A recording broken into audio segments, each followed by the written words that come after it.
Hello everybody, welcome back to another video, and in today's video we are going to be doing an unboxing, and we're going to be unboxing two very unique aircraft. These are both a 1:200 scale aircraft, but they're two aircraft that are very unique. I do not yet have either of these aircraft in my collection in either 1:200 scale or 1:400 scale, so I'm very excited for this unboxing. The first model that we're going to be unboxing is a relatively new mold from Gemini Jets. We have the brand new Gemini 200 British Airways de Havilland Twin Otter. Now, as you can see, because we have this pin thing on the bottom, it's kind of annoying. We can't just place it down very well. It kind of, you know, that pin kind of gets in the way, but I'm very much looking forward to unboxing this aircraft because it is such a unique one. Gemini Jets have released a couple Twin Otters before this, but they were both US carriers. I believe there was the Allegheny Twin Otter and I think an Eastern Twin Otter, but this one is the first British one or non-American Twin Otter that they released, and they have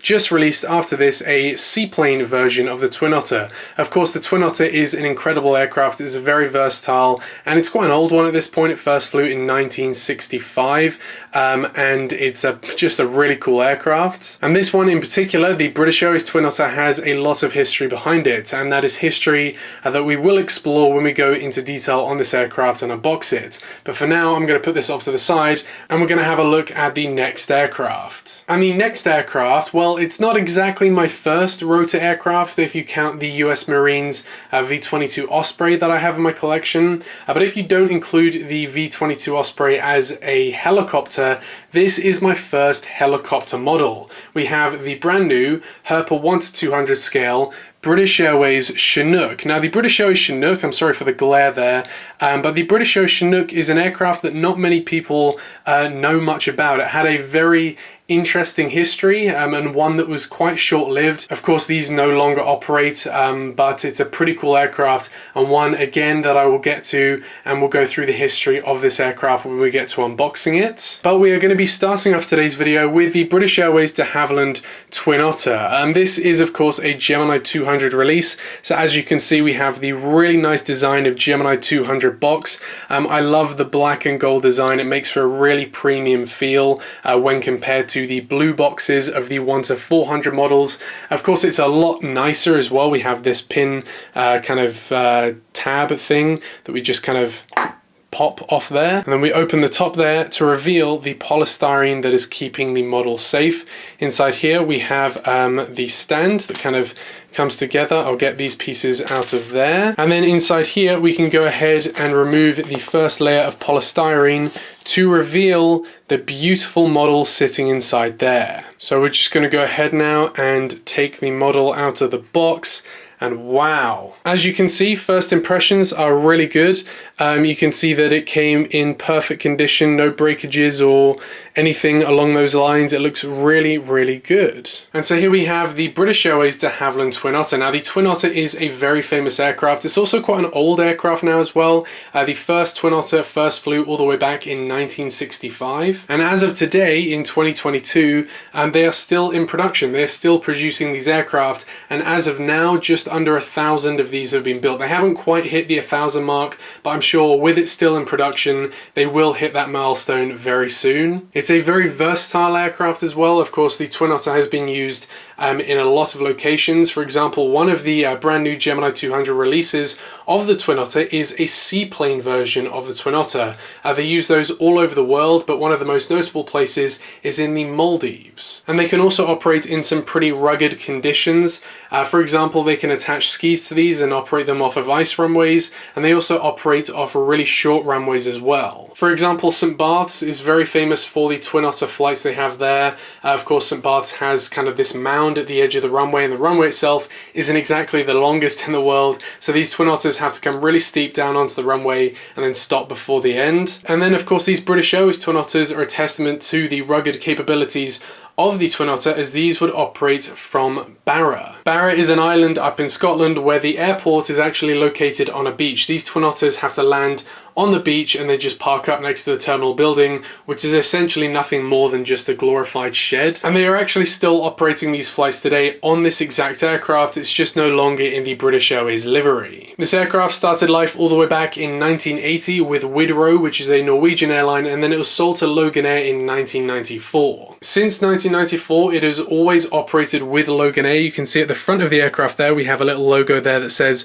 operated by Loganair. When they got the aircraft in 1994, they started operating it on behalf of British Airways Express, which is a subsidiary of British Airways that no longer exists. British Airways Express flew these aircraft all the way from 1994 to 1997, when of course in 1997 British Airways made the switch from the Landor colour scheme over to the Chatham Dockyard colour scheme. So from 1994 to 1997, when it was being operated by British Airways Express, or flown I should say, this aircraft was in the Landor colour scheme, which I think would also be another really cool addition to this mould. So I would love to see Gemini 200 release a Landor Twin Otter. That would be really cool. But then of course in 1997 British Airways Express stopped flying these aircraft, and instead it was operated by the British Airways mainline, which is where this aircraft comes into play. This livery represents the service that British Airways had on the Twin Otter all the way from 1997 to 2009. From 2009, Loganair still operated the aircraft. However, Flybe had their livery on the aircraft and they were operating Flybe flights. Today these aircraft are of course still in operation, but they are purely being operated by Loganair, and this aircraft in particular, Victor Kilo, is being operated in the regular Loganair colour scheme. However, there are some Twin Otters in the Loganair fleet that are flying in a really cool Scottish flag colour scheme, which again I think would make a really cool addition to the Gemini mould of this Twin Otter. So while this mould of the Twin Otter is really cool, I'm not just going to be buying Twin Otters willy-nilly. I will just be buying aircraft that kind of means something to me in a certain extent. Of course, being British myself, I think I'm just going to stick to British operated Twin Otters. And so to recap, again, I would love to see a British Airways Express Landor colour scheme Twin Otter. I would then love to see a Flybe Twin Otter, a Loganair regular colour scheme Twin Otter, a Loganair in the Scottish flag colour scheme Twin Otter, and also there is an airline in the southwest of the UK called Skybus. And Skybus fly flights between places like Exeter, Land's End and the Scilly Isles. And so that is another airline I would love to see on a 1-200 model of this Twin Otter. But taking a look at this aircraft in detail now, starting off at the front, we have the nose of the Twin Otter with the cockpit windows here. We have the baggage door at the front here with the Loganair titles in very small writing there. We have the blue underbelly of the British Airways colour scheme. We have the forward landing gear. We have one of the pitot tubes. We have one of the two engines here that you can see.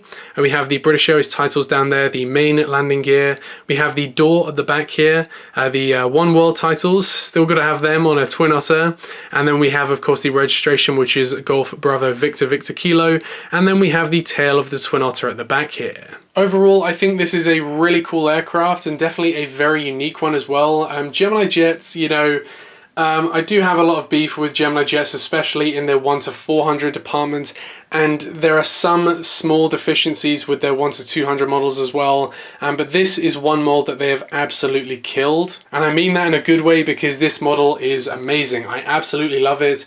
It's extremely detailed, it came perfectly intact, and yeah, Gemini jets, keep this up. Do not change this mold, and I hope to see a lot more Twin Otters in the future. And so following that, next up we have the Herpa 1-200 British Airways Chinook. This is of course in the Negus colour scheme because of the time period that these were operated in. Of course, I'll go into the history of this model once I unbox it, but for now we're just going to go ahead and take this out of the box here. And similar to the Twin Otter, amazing first impressions. You can see we have the model here. The rotors of course spin and it looks really, really good. It's such a cool model. But here we have the Herpa 1-200 British Airways Chinook wearing the Negus colour scheme. And this one in particular is the Boeing 234 variant of the Chinook, and of course is registered Golf Bravo India Sierra Papa. Now the origin of the British Airways Chinook kind of goes all the way back to the 1940s when British European Airways were founded. Of course, British European Airways Airways merged with BOAC in 1974 to create British Airways, but the origins of the helicopter service in the British Airways fleet goes all the way back to 1946 when BEA were founded. But 1 year after British European Airways were founded in 1947, they started up a helicopter experiment unit. They operated 3 Sikorsky 51s and 2 Bell 47s, and they operated a mail service around Wales and England. That mail service lasted for a few years until 1951, when they started up a passenger service from Birmingham to London Heathrow. The idea of this would be that these helicopters would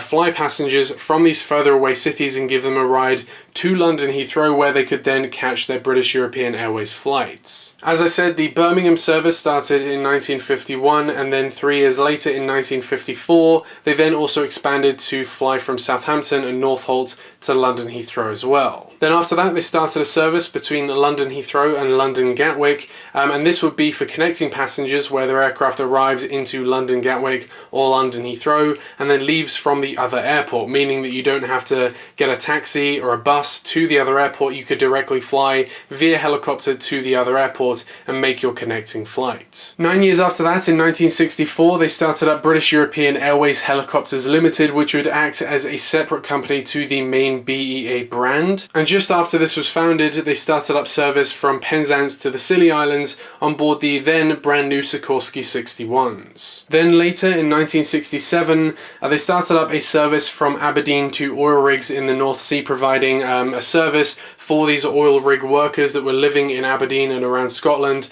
that they would fly them from Aberdeen Airport out to these oil rigs. And then later on in 1971, they started the same service but from Sunborough Airport as well. Then, of course, in 1974, BEA and BOAC merged to create British Airways, and the British European Airways helicopters then became British Airways helicopters. And then after that, in 1981, British Airways helicopters ordered 6 Boeing 234 Chinooks to operate these oil rig services from Aberdeen and Sunborough in Scotland to, of course, the oil rigs in the North Sea. And that is where we're introduced to this, the British Airways Chinook. The Chinook, of course, was originally designed to be a military cargo aircraft, but because of the amount of space on the Chinook, British Airways ordered these with the intention of adding seats on the inside, and instead of having cargo, having passengers, which were oil rig workers heading out to the North Sea. Unfortunately, however, this was without incident, as 3 years into the Chinook service with British Airways, one of them had to make a forced water landing. In 1984, one of the Chinooks landed into the East Shetland Basin.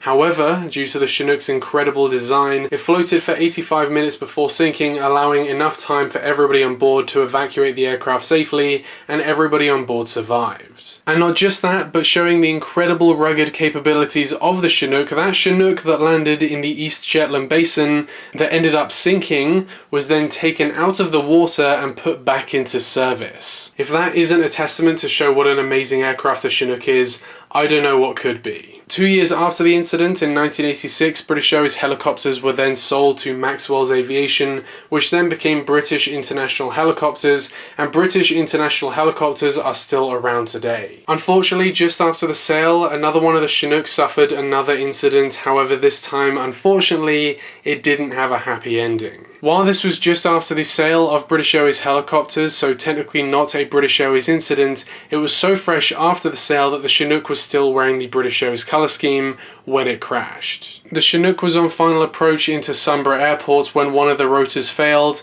and the aircraft crashed, killing 45 people. And to this date, this is still Europe's deadliest helicopter crash in history. While I don't believe this was a direct response to this incident, after that incident, the remaining 5 Chinooks were then sold. 3 were sold to a Norwegian operator, and 2 were then sold for oil support work in Alaska. However, as of recording this video in 2022, this helicopter that you see right in front of us, Golf Bravo India Sierra Papa, is still in operation. Today it operates with Columbia Helicopters in the US and is currently registered November 239 Charlie Hotel. It's currently based in the Oregon-Washington area and is now 41 years old. But taking a closer look at this aircraft in detail now, starting off at the front of the aircraft, here we have the nose of the Chinook with the cockpit windows here. We have the rudder windows, we have have the forward antennas.